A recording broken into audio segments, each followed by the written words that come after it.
Zash is a Pinnacle encounter associated with the Breach mechanic. To challenge him, you need to collect 300 Breach Splinters, then go to the Realm Gate on your Atlas and activate the Breach Stone. Once you do, you'll enter into the Twisted Domain. This is where you have to fight a whole bunch of monsters in a timed Mega Breach. If you're able to fight through all the way to the end without failing the timer, then you'll get some rewards and the ability to challenge Xesht himself. To do this, you're going to need to kill a lot of rares along the way, as those are the things that give you the most time to help you progress towards the end. Once you reach Xesht, it isn't all sunshine and roses. This boss is quite intimidating and powerful, and gets harder on higher difficulties. This video is specifically going to talk about Tier 4 Xesht, which is the most difficult. But the information on his various movesets and strategies to take him down definitely apply to the lower difficulties as well. So first up, I'm going to go over his moveset, then I'm going to talk about general strategy, and after that I'm going to finish things up with a few tips and tricks along with that sweet loot that you can hope to obtain. If you like learning how to beat bosses in Path of Exile 2, well, then be sure to get subscribed, ring that notification bell, and also leave a like to tell the algorithm to show this to as many people as possible, because that's the best way to ensure there are more boss guides in the future. So right off the bat, this boss has a few moves available to him, such as his Finger Gun, where he charges up a gigantic piercing ball of energy. This deals a lot of damage, and because it's piercing, you can't use something like Frostwall to simply block it off. The best thing to do is to stick close to the boss and roll around, thus dodging the mechanic and avoiding all damage.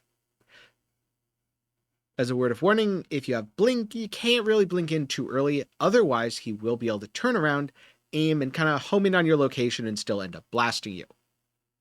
Another of his moves is he drops a hand. His hand flies up into the air, then an image of it will affix itself to the ground, after which the hand slams down, dealing damage in an area. For this, it's best to wait for the outline to appear, then dodge out to avoid damage. You can also use the voice cue here. However, I personally haven't found voice cues to be super reliable, because sometimes bosses will say two different things but do the same move.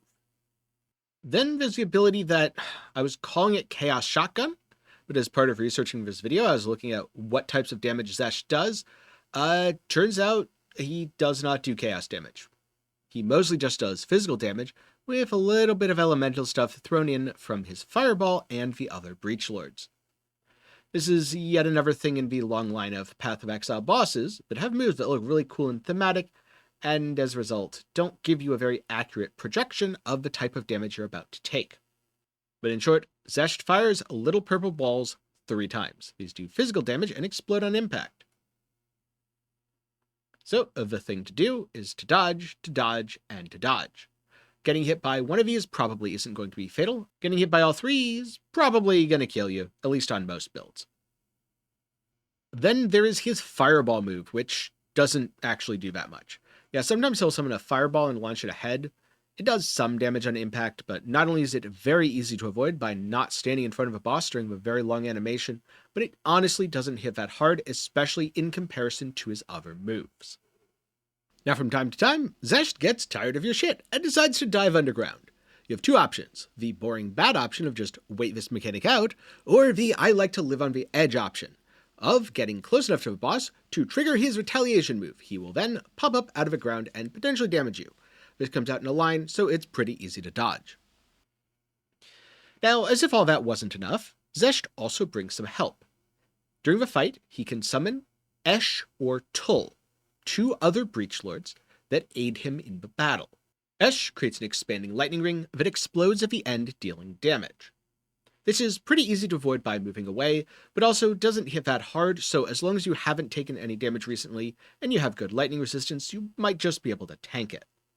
On the other hand, Tull is a bit more annoying, because she channels a spell projectile barrage. And this has the ability to freeze you. So, especially if your freeze threshold is low, this attack can be very deadly, not because it does a lot of damage, but because when you're frozen, you're very likely to get hit by something else, especially in the later phases. So, be especially careful, and maybe use a Frost Wall to prevent Tull from ruining your day. Then, as Xesht gets to around 2/3 health, he begins to invoke the Breach, causing hands to reach out of the ground and slam down, dealing damage to anyone unlucky enough to be caught under their fist. Each of these do a fair amount of damage individually, and they start with 3, gaining more as Zesht's health gets lower. So, again, do be extremely careful about taking consecutive hits. The best way to deal with this mechanic is wait for the hand to lock onto you, and then dodge roll as it starts to fall. Remember, do not dodge roll along the line of impact, but instead dodge roll out of a line of impact. And so that's the basics of Xesht and his most frequently used moves. Honestly, the most difficult part about this fight is not any one of the moves individually. Instead, it's when he summons Xesht and Tool together, and then hands start erupting from the ground, you get frozen, and you take a bunch of hands and then die. Or maybe he fires the triple shotgun into a bunch of hands, and you roll out of a shotgun into a hand, and then out of a hand into the shotgun, and take a whole bunch of damage and die. It is relatively rare, especially if you're on a moderately tanky character, that you will get one shot, but it is pretty frequent that you'll get comboed. Now, there are a couple things you can do. First up, have a Thawing Charm, or a high resistance to freeze. This will make Tull much easier to deal with. Second of all, use Frostwall. This blocks some of the boss's most deadly abilities, like the triple shotgun and Tull. And last but not least, just have more damage, because if you do enough damage, if the boss dies almost instantaneously, you won't have to worry about any of the mechanics, especially because the hand summoning, at about 2/3 health, has a pretty long animation, and it's entirely possible that if you have high DPS, Zesht will get knocked to 2/3, get stuck in the hand summoning animation, and then just die in the hand summoning animation, which is actually pretty darn funny. But okay, you've managed to surmount the challenge. Well, what do you have to look forward to? Well, in a lot of cases, disappointment, because boss loot is very random, and it's entirely possible you will get nothing of value for your investment. If you want to know more about that, I have a video where I fought T4 Xesht 100 times, and you can see for yourself exactly how that went for me. But there are a few items that you could obtain, some of which are quite nice, or could otherwise be build enabling. First up, the attribute amulets, so Choir of the Storm, which is related to lightning and dexterity, the Pandemonious, which is related to intelligence and cold, and Zoth's Blood, related to strength and fire. These are relatively low-value drops that aren't particularly interesting to players. They're also the most common things, so expect to get them a lot. After that, there's the Beyond Reach Quiver, which allows chaos damage to do all sorts of cool stuff. I haven't seen this used too much yet, but it could be interesting in the future, and it's what I'd call a medium rare item. Then you have the rare items. Skin of a Loyal, which gives a whole bunch of bonuses based on your overcapped resistances, and Hand of Wisdom in Action, which is very much the money drop, at least when I'm recording this video. This allows you to get lightning damage to attacks per intelligence and attack speed per dexterity. So by scaling intelligence and dexterity, you gain a whole bunch of damage as an attack build. Then, last but not least, is the Controlled Metamorphosis Diamond. This modifies passives from a tree, allowing you to allocate them without taking all the connecting nodes. If it's within the circle, you get it, though you do still have to spend skill points to acquire them. Now, this duel is very much a gamble. The radius can start very small and go all the way up to massive. Both that and the penalties to elemental and chaos resistance are completely random, which means you could get a controlled metamorphosis that is extremely valuable, or you could get one that is basically worthless.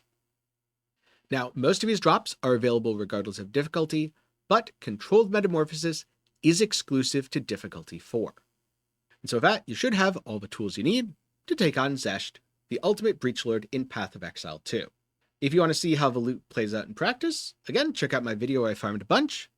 For now, thank you very much for watching to the end. I'm glad you've enjoyed, and I'll see you in the next one.